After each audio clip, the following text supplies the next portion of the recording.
Hello guys दोस्तों, आशा है कि आप लोग अच्छे होंगे, स्वस्थ होंगे, मस्त होंगे।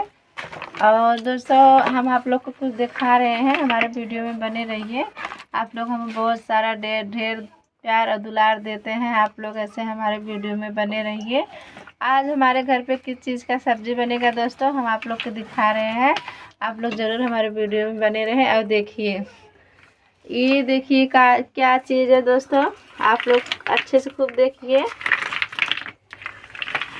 देखिए क्या चीज़ है दोस्तों, आप लोग अच्छे से देखिए।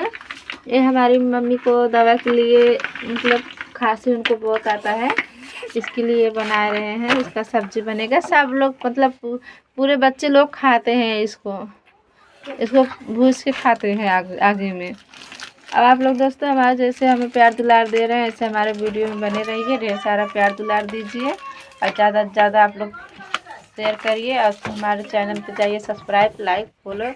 आप लोग कमेंट करें दोस्तों, किसको किसको पसंद आता है हमारे वीडियो। आप लोग को अच्छा लगे तो ज़रूर कमेंट करिए दोस्तों।